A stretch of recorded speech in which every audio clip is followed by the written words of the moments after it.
Hello students, welcome everybody. Welcome you all at my classes. And first of all, wish you a happy Independence Day to all of you. So today we are going to discuss about pronoun. We have already taken a lecture on pronoun that you can watch from YouTube, okay? So today I'm going to start the next session of pronoun and I'm going to share my screen with you all. Students, so we have discussed in the last class that was pronoun concept. Then after we have discussed types of pronouns, right? And Start now. yes, after then we have discussed personal pronoun, that means table of pronoun, and some sentences based on personal pronoun as well as possessive pronoun. And then after we have discussed rule 231 and rule 123, this is all about sequencing of pronouns, right? And in case of sequencing, I have told you 231, that means second person, third person and first person. And we always use 231 rule in case of appreciation or general statement. जब भी आपकी statement आपका sentence general होता है तो आप किसको use करते हो 231 के order को whenever you have given more than one pronouns, okay? But if you have given some mistake, some negative comments or any accusation in the sentence, at that time you need to use order 1 2 3. That means first of all you need to place first person, then second person, then third person in your statement, okay? तो 1 2 3 और 2 3 1 को हम कल discuss कर चुके हैं, okay? तो आज हम थोड़ा सा आगे चलते हैं and today we are going to discuss demonstrative pronoun. Okay students, so let's come here.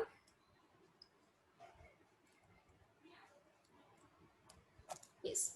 Students, demonstrative pronoun is something where words used for nouns to point out objects. बहुत सिंपल सा चीज लिखा है, आपको डेफिनेशन नहीं पढ़ना है, right? आप सिंपली इस वर्ड पे जाइएगा. What's the mean of demonstration? Okay, आप डेमो लेने जाते हो क्लासेस में, ओके? या फिर आप कई बार अपनी प्रेजेंटेशन को डेमोन्स्ट्रेट करते हो. दैट मीन्स आप चीजों को क्या कर रहे हो, शो कर रहे हो, डिस्प्ले कर रहे हो, समझा रहे हो, बता रहे हो, okay?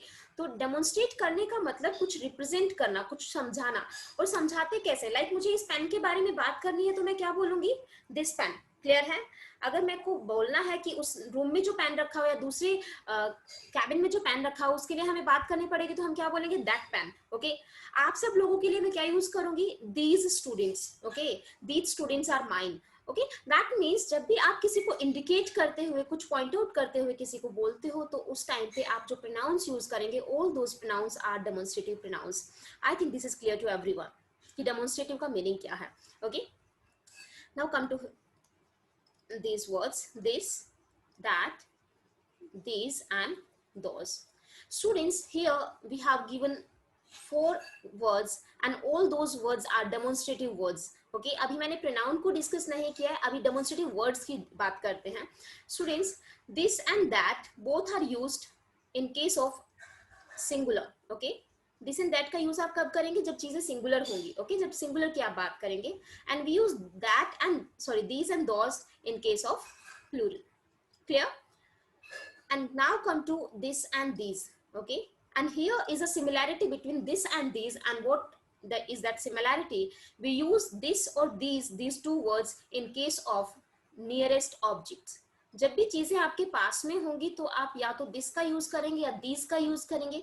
But whenever object or whenever anything or anything which is something far from you, okay? जब कोई चीज डिस्टेंट पे होगा, डिस्टेंस पे, तो आप क्या यूज करेंगे? आप लोग दैट या दोज का यूज करेंगे. Is it clear to everyone? If yes, so please give me a thumbs up. अगर ये 4 वर्ड्स का कॉन्सेप्ट आपको क्लियर है तो आप एक बार थम्स अप दीजिएगा सो दैट हम आगे मूव कर सकें. Okay, then that's fine. Now come to the next word. Students, अब हमें क्या करना है? कुछ नहीं है. आई थिंक आपको सिंगुलर प्लूरल समझ में आ गया है, डिस्टेंट और नियरेस्ट का केस समझ में आ गया है. Now come to examples, okay? This is my book, ये मेरी बुक है, एंड दैट इज योर्स. अब देखिएगा, यहाँ पे आपको सेंटेंस में दिया है this is my book. Clear? And the next sentence what I have is this book is mine. इन दोनों केसेस को समझने की कोशिश करना कि दोनों में ही हमने क्या यूज किया है? सेम वर्ड यूज किया है, दैट इज दिस, ओके? वो वर्ड दिस है. But in this sentence we are using this as a pronoun and in this sentence we are using this as an adjective.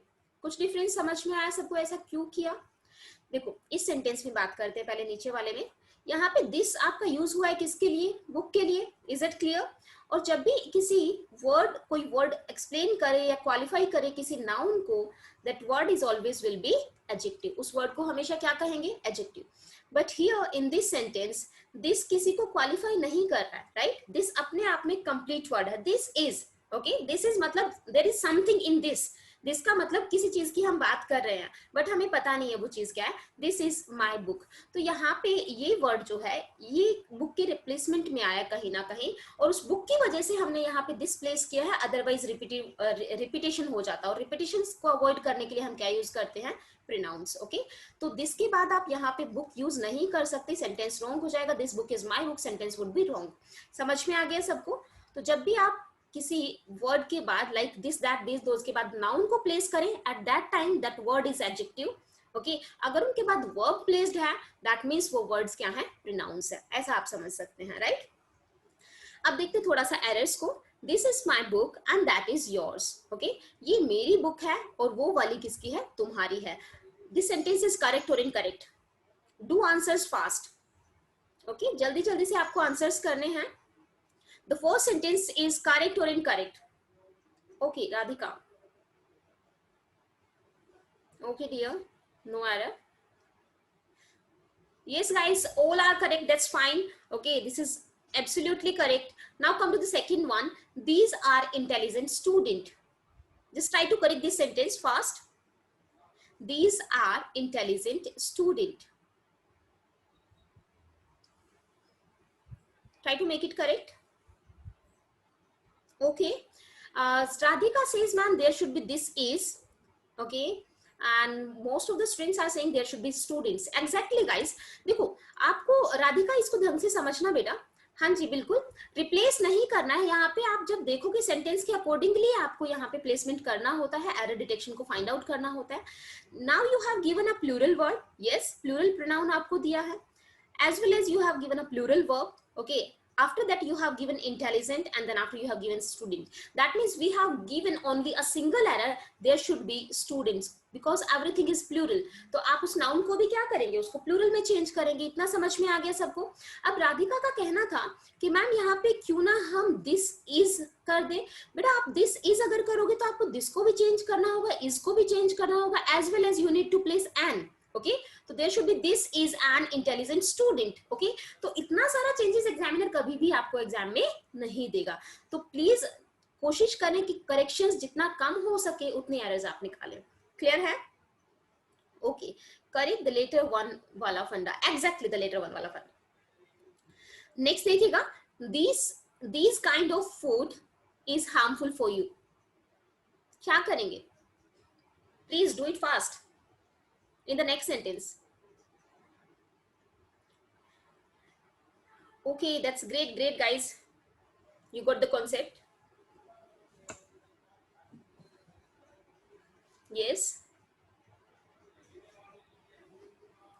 Exactly. Here we have given is as a singular verb, you have given an uncountable noun, as well as you have given kind.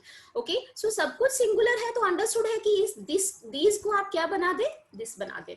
अब एक और चीज याद रखना बच्चों, कभी भी आपको kind of और sort of word मिल जाए, sort of and kind of, तो singular के केस में तो आप kind of and sort of use करेंगे, but in case of plural you need to use kinds of and sorts of. Clear है सबको? Okay, ये प्लूरल के केसेस हैं और नीचे वाला क्या है, सिंगुलर का केस है, this one.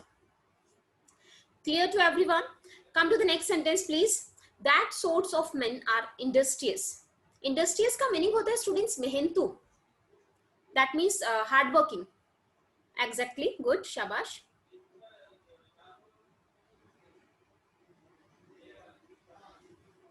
Do answers fast.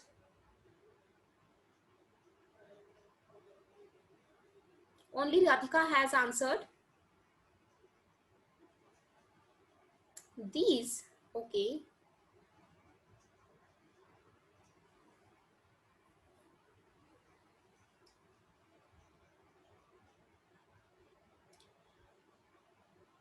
Taranpreet आप प्लीज एक बार इसको वापस देखें। Okay students, most of the students answered correctly, okay. देखिएगा यहाँ पे आपको प्लूरल वर्ब दिया है, प्लूरल नाउन गिवन है एंड वर्ड भी प्लूरल ही गिवन है। दैट मीन्स अंडरस्टूड है कि एरर कहाँ है, यहाँ। ओके, एरर इसको हमें प्लूरल बनाना है, यहाँ सिंगुलर नहीं होना चाहिए। तो प्लूरल के केसेस में you can use these as well as you can use those, but if you have given already that की अगर बात कर रहे हैं तो कोशिश करो दैट की ही फॉर्मेशन में आप उसे प्लूरल बनाएं, और दैट की प्लूरल फॉर्मेशन क्या होती है, दोस। क्लियर है? करेक्ट दीज भी होगा एंड करेक्ट दोस भी होगा। ओके, बट अगर आपको दीज एंड दोस दोनों ही ऑप्शन में गिवन है तो वहां पे आप आंसर जो करेंगे वो किसको आंसर करेंगे, दोस को आंसर करेंगे। Fine, that's great. Let's move to the next sentence students. The climate of Delhi is better than Mumbai. This sentence is very easy and this is a sentence which has repeated again and again in your exams, in SSC exams, not in bank. Bank में कभी कभी आ जाता है but bank में इतना easy नहीं होगा. That of Mumbai should be there. Okay Sahil.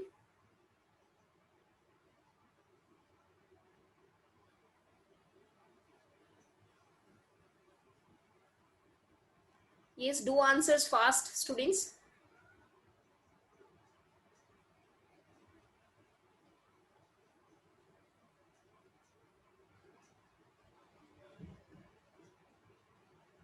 Okay, great Radhika. Arshpreet एक बार वापस देखो।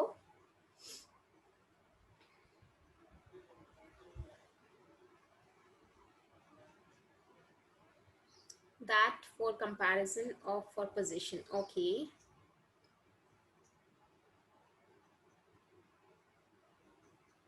Rita just do one thing, जिनका स्किप हो जाता है लेक्चर तो यू कैन री-वॉच दिस लेसन और this session in YouTube. Okay, YouTube पे इसको मैं अपलोड कर देती हूँ तो आप यूट्यूब में जाके उसे देख सकते हैं, कोई इशू नहीं है।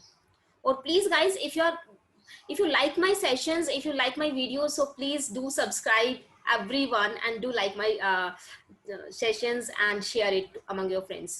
That of Mumbai should be there. Okay students, listen, बहुत अच्छे से समझना है इन दोनों केसेस को। आपको दोनों ही स्टेटमेंट थोड़े डिफरेंट दिए हैं मैंने। देखो, the climate of Delhi, that means in this sentence we are talking about climate, not about Delhi. We are talking about climate of Delhi. Okay, केवल दिल्ली की बात नहीं कर रहे हैं हम लोग, दिल्ली के क्लाइमेट की बात कर रहे हैं। सबसे पहले आप सब्जेक्ट को समझे सेंटेंस में, राइट? उसके बाद लिखा है इज बेटर, दैट मीन्स अच्छा है। बेटर लिखा है, that means we should have given at least two things to compare. Okay, तो हमें कंपेयर दिया गया, कंपैरिजन दिया गया होगा, फॉर श्योर है। Okay, then Mumbai. अब देखो बच्चों, यहाँ पे लिखा है देन मुंबई, मतलब कि मुंबई से अच्छा है दिल्ली का क्लाइमेट। तो स्टूडेंट्स हम लोग कंपैरिजन जो कर रहे हैं वो मुंबई के क्लाइमेट का दिल्ली के क्लाइमेट से कंपैरिजन है, ना कि दिल्ली के क्लाइमेट का मुंबई से। Got it? ओके, तो यहाँ पे आप दो चीजें कर सकते हैं। इधर we need to use that of Mumbai, that of is used as a pronoun. Okay, यहाँ पे दैट ऑफ को यूज किया गया है क्लाइमेट के सेंस में, क्योंकि सेंटेंस हमारा क्या बनता है, the climate of Delhi is better then the climate of Mumbai. Okay, अगर आप द क्लाइमेट यूज करोगे तो रिपीटेशन होगा and repetition of noun is not allowed. Okay, तो रिपीटेशन को अवॉइड करने के लिए हम लोग वहां पे क्या प्लेस करेंगे, दैट यूज करेंगे। And here of is use for position as Sahil said, correctly said by Sahil. Okay, तो यहाँ पे एक तो आपका करेक्शन हो सकता है कि आप क्या कर सकते हैं, दैट ऑफ मुंबई। करेक्शन समझ में आ गया सबको?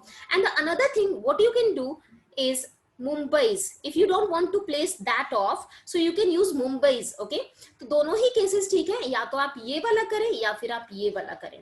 क्लियर है? ये करेंगे तो दैट ऑफ नहीं लगाएंगे, दैट ऑफ यूज कर रहे हैं तो अपोस्ट्रोफी का यूज नहीं करेंगे। Is it clear to everyone? Please do answers, give me a thumbs up if it is clear to you. Please give me a thumbs up. Okay, Taranpreet, you got that. Sahil got that. Okay students, let's move to the next sentence and try to answer for this sentence. This is a bit different. Please do answers for the next sentence.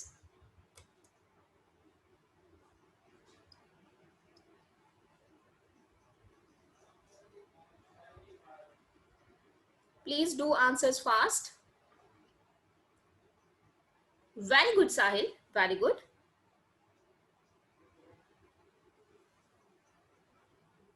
Correctly understood by you guys. That's great. It's amazing. Good. देखिएगा, यहाँ पे climate of Delhi की बात कर रहे थे, तो climate जो है वो अनकाउंटेबल था, इसलिए हमने दैट का यूज किया, because we are using that as a singular. Okay, but here we are talking about roads of Hyderabad. That means roads is a plural word. Okay, और प्लूरल का कंपैरिजन बच्चों प्लूरल से ही होता है, प्लूरल का कंपैरिजन आप कभी सिंगुलर से नहीं करोगे. Got it? Okay, so the roads of Hyderabad was are wider than, अब दैट ऑफ आपने ऑलरेडी लगाया, दिस इज करेक्ट. तो देन दैट ऑफ की वजह आप क्या यूज करोगे इसके उसमें रिप्लेसमेंट में? दोज ऑफ, क्योंकि रोड्स का कंपैरिजन रोड से होगा ना, रोड्स का कंपैरिजन एक रोड से आप नहीं कर सकते हो. समझ में आ गया सबको? Let's move to the next slide. Yes और no? You can take a screenshot if you want, otherwise you can watch this video in YouTube as well. Okay, let's move to the next slide. Now you have given the next pronoun, and that is distributive pronoun. Students, what's the meaning of distribution? सबसे पहले मुझे distribution का meaning समझाइएगा please, जो भी आपको पता है. ओके, डिस्ट्रीब्यूशन का मतलब क्या होता है? ओके, कुछ समझ में आया? Sharing. Okay, that means distribute करना, बांट देना, बंटवारा. ओके, और जब बांटते हैं ना तो इक्वली चीजों को बांटा जाता है. ये चीज समझ में आ गई है सबको? Let's come to definition. Distributive noun is used for individuals and objects referring to them as one at a time. तो जब आप distribute करोगे ना, तो can you do that students कि if you have lots of many of chocolates, अगर आपके पास बहुत सारी chocolates हैं और अगर आपको बहुत पूरी क्लास में उसको distribute करना है chocolates, तो क्या आपने कभी बचपन में ऐसा किया कि सारी चॉकलेट्स आपने ऐसे फेंक दिया हो सभी चॉकलेट्स को कि ले लो अपनी अपनी चॉकलेट्स? नहीं ना. What did you do? Okay, आपने क्या किया? हर एक बच्चे के पास जाके एक एक चॉकलेट या टू चॉकलेट्स उन्हें दी. ओके, दैट मीन्स जब भी आप डिस्ट्रीब्यूशन की बात करोगे तो डिस्ट्रीब्यूशन हमेशा 1 by 1 होता है. Is it clear to everyone कि डिस्ट्रीब्यूशन हमेशा कैसे होगा? 1 to 1 या 1 by 1. Okay, now come to these words. All these are distributive words. Either, neither, each, every, any, none, and one. All these are distributive words. Okay, so now you just try to correct these sentences. After then I will explain you the concept. Okay, उसके बाद हम concept को discuss करेंगे. पहले कोशिश करें कि आप लोग इन सभी सेंटेंसेस को में एरर फाइंड आउट करें. Do this fast. Each of these girls is rewarded. Is it correct और incorrect? Do it fast. Each of these girls, every should be there. Okay, why don't we use each? Each and every both are correct for more than 2.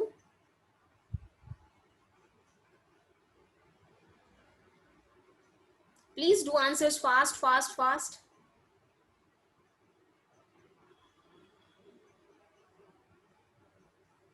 Okay, Radhika said, ma'am, there should be every.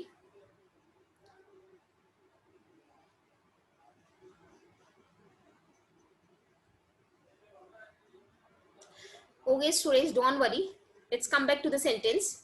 Students, here you need to know the difference between each and every. And if you have given each and every in a sentence, so always remember we can use each for 2 as well as for more than 2 entities. Okay, each का use आप 2 के लिए भी कर सकते हैं और 2 से ज्यादा के लिए भी कर सकते हैं. ओके, लाइक आपकी क्लास में बहुत सारे स्टूडेंट्स हैं, तो you can use each student of the class as well as you can use every student of the class. Both are correct. Okay, but in case of every you should have always more than 2 students or more than 2 entities. Every के case में आप कभी 2 के लिए use नहीं कर सकते. Every is always used for more than 2. Okay, like class में 2 ही कैंडिडेट हैं. ओके, क्लास में 2 ही बच्चे हैं और आपने इस बच्चे को भी वर्कशीट दिया और इस बच्चे को भी चॉकलेट दी. ओके, इसको भी चॉकलेट दिया, इसको भी एक चॉकलेट दिया. तो उस टाइम पे आप कभी भी एवरी का यूज नहीं करेंगे. The reason behind is because every is always used for more than 2. Clear है सबको? But you can use each here in this sentence because we can use each for 2 as well as more than 2. समझ में आ गया है? तो इस sentence में हमें नंबर तो गिवन ही नहीं है ना. We just have given these girls. These में कितने भी हो सकते हैं. So आप every का यूज भी कर सकते हो और each का यूज भी कर सकते हो. कोई इशू नहीं है. each भी करेक्ट है और every भी करेक्ट है. यहाँ तक कोई इशू नहीं है. आगे देखते हैं. Of these girls, I think Sahil said ma'am there should be girl. No dear, यहाँ पे कभी भी गर्ल नहीं होगा. Here always use girls. अब देखो, अब इन दोनों सेंटेंसेस को हम बाद में डिस्कस करेंगे, पहले ये केस समझ लो सब लोग. whenever you have given each, every, either, neither, any, none, one, जब भी आपको ये वर्ड सेंटेंस में दिए जाएं तो इनकी जस्ट आफ्टर आने वाला जो नाउन है वो हमेशा सिंगुलर होना चाहिए. कैसा होना चाहिए? सिंगुलर. साहिल, अब आपने सिंगुलर ही बोला, मैं बोलो मैम कि मैंने तो सिंगुलर ही बोला. Just wait for a minute. Okay, तो नाउन हमेशा कैसा होगा? Singular. But the condition is this noun is always given just after these words. बीच में कुछ नहीं होना चाहिए, इसके जस्ट बाद होगा. बट यहाँ पे देखो बीच में ऑफ दीज आया है. क्लियर है? तो नाउन अगर इनके तुरंत बाद है तो नाउन सिंगुलर होगा, वर्ब भी सिंगुलर होगा आपका. ओके और जो पॉजेसिव एडजेक्टिव्स हमने लास्ट क्लास में डिस्कस किए आपसे, possessive adjective that means my, I, your, his, her, that. Okay इस तरह के जो वर्ड्स थे, ओके वो भी हमेशा कैसे होंगे? सिंगुलर होंगे. क्लियर है सबको? और पॉजेसिव एडजेक्टिव 3 ही फॉलो किए जाते हैं यहाँ पे. इधर you need to use his, her और इट्स. इसके अलावा कोई पॉजेसिव एडजेक्टिव इस केसेस में यूज नहीं होता है in case of distributive pronoun. चलिए अब दूसरा केस समझिएगा. Second case, if you have given the same words like either, but इसके just बाद आपको क्या मिलना चाहिए? of. either of, each of, every of, right? neither of, any of, none of and one of. whenever you have given of just after these words, अगर ये of given है तो आप हमेशा नाउन को कैसा बनाएंगे स्टूडेंट्स? प्लूरल रखेंगे. उसका रीजन समझ में आया ऐसा क्यों किया गया है? जब मैं बोलती हूँ कि ईच ऑफ द गर्ल्स, क्योंकि उन लड़कियों में से हर एक, सिलेक्शन की हम बात कर रहे हैं यहाँ पे. और जब भी आप सिलेक्शन की बात करते हो तो सिलेक्शन कभी भी एक में से नहीं होता है. सिलेक्शन हमेशा मोर देन 2 में से होता है. ठीक है, मोर देन 1 में से होगा. और जब भी ज्यादा होंगे उसी में से तो आप कुछ निकाल पाओगे ना. 1 में से तो आप कुछ भी नहीं निकाल पाओगे, फिर तो सिलेक्शन की रिक्वायरमेंट है ही नहीं. समझ आया इतना सबको? Okay, noun should be plural but rest all the things will be singular. बाकी सारी चीजें कैसी रहेंगी? सिंगुलर. पॉजेसिव एडजेक्टिव भी कैसा रहेगा? सिंगुलर. समझ में आ गया यहां तक? If yes so please give me a thumbs up so that we can proceed to sentences. Okay Sahil, please give me a thumbs up students if you got the concept. Okay, that's great guys. Still you have doubt, so please you can chat me or you can comment me in the chat box. Yes ma'am, I have a doubt. Okay, अब example करेंगे तो और अच्छे से clear हो जाएगा. Don't worry. देखो अब इस सेंटेंस पे आओ वापस से. ईच ऑफ, ईच के बाद ऑफ गिवन है, अंडरस्टूड है. कौन सा केस यूज होगा? ये वाला केस एप्लीकेबल होगा. Noun should be plural. Noun is always is already plural, that should be girls. okay, verb should be singular क्योंकि आप each की बात कर रहे हो. अल्टीमेटली आप एक एक करके बात कर रहे हो ना, तो आपका verb इसलिए सिंगुलर होता है. तो verb should be singular, it's already singular and rewarded is verb का ही पार्ट है, is rewarded. okay, now come to the next sentence and try to make it correct. either of the roads lead to the park. जल्दी से try करें इसको correct करने का. everyone.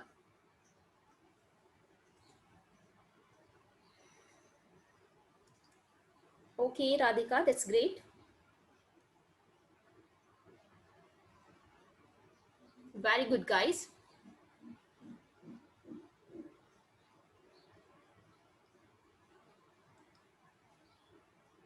Everyone is correct. You all are amazing. Literally, you all are amazing. That's great कि आपको समझ में आ रहा है. Okay, students, listen. Either of given है. Noun should be plural. Noun plural है.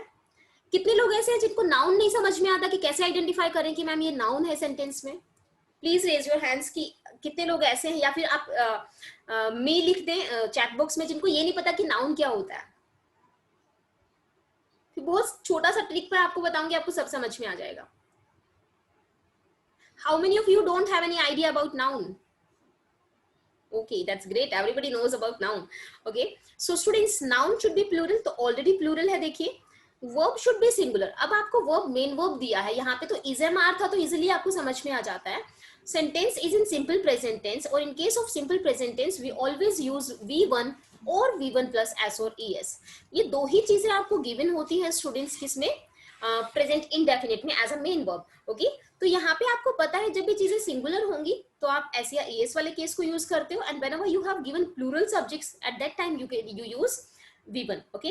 बट यहाँ पे हम ईदर की बात कर रहे हैं ना, ईदर का मतलब दोनों रोड्स में से कोई एक, तो आप वर्ब सिंगुलर यूज करेंगे, और सिंगुलर के केसेस में आपको क्या यूज होना चाहिए, एस और ES, ओके। तो यहाँ पे क्या हो जाएगा, leads. Let's move to the next sentence. You can talk to each boys, make it correct, do fast, very good, बहुत अच्छे। Yes guys, you are doing great. Exactly students, देखो अभी हमने डिस्कस किया कि whenever you have given these words, okay, और इनके तुरंत बाद अगर आपको नाउन दिखता है तो वो नाउन हमेशा सिंगुलर होगा, बट इनके बाद अगर ऑफ यूज हो जाए तो नाउन हमेशा प्लूरल होगा। बस ये टू चेंजेस आपके सेंटेंस में होते हैं, बाकी सब सेम रहता है, ओके। तो यहाँ पे you can talk to each boys नहीं, ईच बॉय होना चाहिए। अब एक और चीज लास्ट में, जो ग्रामेटिकली पार्ट्स ऑफ स्पीच का कॉन्सेप्ट है उसे भी समझ लीजिएगा। देखो जब भी आप ईच ऑफ यूज करते हैं ना, ईच ऑफ देम या फिर ईच ऑफ द बॉयज जो आपने अभी यूज किया थोड़ी देर पहले, और एक आप यूज करते हैं ईच बॉय, दोनों में क्या डिफरेंस है? देखो here both words are demonstrative क्योंकि दोनों सेम ही वर्ड है, बट इस केस में जो लोग हैं या फिर जो भी देम में है, जो नंबर ऑफ स्टूडेंट्स हैं या बॉयज हैं जो भी है, उनमें से हर एक की बात कर रहे हैं, बट आपने उस स्टूडेंट को नहीं लिखा, आपने उसके लिए एक वर्ड को रिप्लेस कर दिया है। तो here in this case this is pronoun, इस केस में ईच क्या है? प्रोनाउन है। But in the lower one we have given each boy, so boy sorry each is qualify, each qualifies किसको क्वालिफाई कर रहा है? बॉय को, और बॉय क्या है? नाउन है, and a word which qualifies a noun is known as adjective, okay। So what's the difference between these two? Each of is a pronoun, that means distributive pronoun, and each boy is a distributive adjective। समझ में आ गया? आपसे examiner नहीं पूछेगा कभी भी concept जो पार्ट्स ऑफ स्पीच है, but you should know what's the difference between these two, okay। clear है सबको? And students, might be after 5 or 7 minutes our class would be over just because of 40 minutes has been completed। तो आपको क्या करना है? Same meeting ID के साथ इसको रिकनेक्ट करना है जैसे ही हमारी क्लास ओवर हो जाएगी, ठीक है? ऑटोमेटिकली ओवर हो जाएगी, मुझे भी नहीं पता चलेगा। क्लियर है सबको? चलिए let's move to the next slide. Yes, oh sorry, let's come to reciprocal pronouns। yes everyone, reciprocal means words used to point, okay, words used to point out mutual relationship। बेटा देखो इसको समझना बड़ा easy है, आपने reciprocal numbers पढ़े हैं ना, लाइक 2:5, सॉरी 2/5 आपने सबने पढ़ा है ना। तो रेसिप्रोकल का मतलब होता है आपसी संबंध, ओके। लाइक हस्बैंड वाइफ का जो रिलेशन है it's reciprocal relation, okay. Reciprocate है वो एक दूसरे से, मतलब कि उनका आपसी संबंध है। आपसी वर्ड समझ में आ रहा है सबको? पारस्परिक संबंध भी आप बोल सकते हो, ओके। तो जब भी आप इस तरह से नंबर्स लिखते हो तो whatever relation is there is always between these two numbers. आप यहाँ पे कोई भी एडिशनल नंबर नहीं लेके आते, जो भी रिलेशन है वो इन दोनों के बीच में है, चाहे आप इसे ऊपर नीचे करें, 5/2 करें या 2/5 करें, दैट मीन्स जो भी रिलेशन है वो किन के बीच में है? इन दोनों नंबर्स के बीच में है। समझ में आ गया यहाँ तक सबको कि रेसिप्रोकल का मीनिंग क्या होता है? आपसी।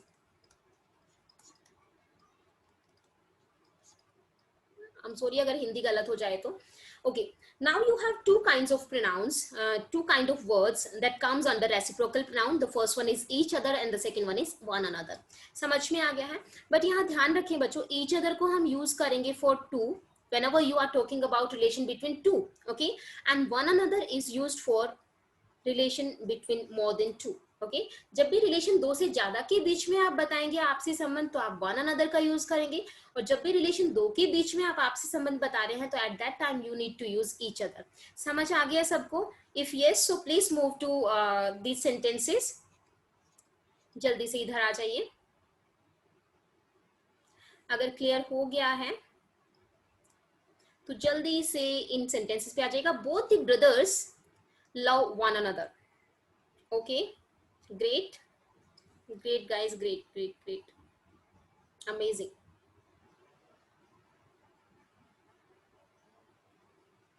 no Monika Yadav, there should be brother नहीं बेटा, ब्रदर्स ही होगा, बोथ है ना, तो बोथ जो है वो प्लूरल को शो करता है, ओके। प्लूरल के लिए आप हमेशा ही ब्रदर्स यूज करोगे। Got it? Okay, everyone is correct, that's fine. There should be brothers, बिल्कुल correct है, because we have given a plural subject. Okay, both the brothers, both plural word दिया है तो noun भी plural ही होगा. Love one another. This is wrong. This should be wrong. क्या होना चाहिए? Love each other. Come to the next sentence. All these students are talking to each other. Very good, Ashpreet.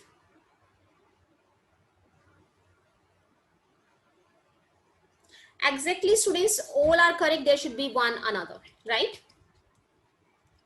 One another. Clear to everyone? Because we have given all the students, if we are taking all one, okay, अगर हम सबको लेके चल रहे हैं तो understood have one another use करोगे, right? Next we have given Indians should not fight with each other. What should be there? One another or each other? Exactly, there should be one another, and the reason behind is because there are too many Indians, okay? बहुत सारे Indians हैं, तो इनमें दो की बात नहीं हो रही है केवल, तो आप यहाँ पे क्या यूज करेंगे? One another. क्लियर है? समझ आ गया सबको? What's the difference between each other and one another? If yes, so please give me a thumbs up so that we can move to the next thing. It's great. Okay, after 2 minutes our meeting would be over, so you just need to reconnect the meeting. Okay, मुझे कहना ना पड़े, अपने आप reconnect कर लेना. Same ID रहेगा, सब कुछ सेम रहेगा. Okay, let's move to the next pronoun, and this is very important for your exam point of view. You have given a question in errors, okay, or in the fill in the blanks. Okay, जो भी आपके phrase replacement वाले cases आते हैं, error detection वाले cases आते हैं, SSC में 100% है, यहाँ से क्वेश्चन आएगा.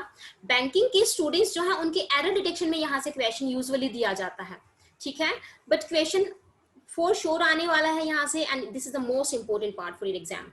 Okay, so come to relative noun. And students, what's the mean of relative? सबसे पहले तो मुझे रिलेटिव का मीनिंग समझाइए. आपके रिलेटिव्स हैं, है ना, सबके रिलेटिव्स, सबके कोई ना कोई रिलेटिव होता है. ओके, तो वो रिलेटिव क्या है?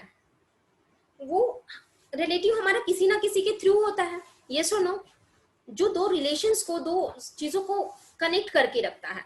तो रिलेटिव क्या होगा? हमेशा जो दो चीजों के बीच में एक मीडिएटर का काम करेगा. दैट मीन्स जो कि हमेशा बिचौलिए का काम करेगा. समझ में आ रहा है? बिचौलिया शादी करवाते तो बिचौलिया होता है. ओके, तो इस तरह से एक मीडिएटर जो है, दैट्स कॉल्ड रिलेटिव. इतना समझ में आ गया सबको? Okay, come to this statement. Words used for nouns to express functions. Okay, समझ में आ गया?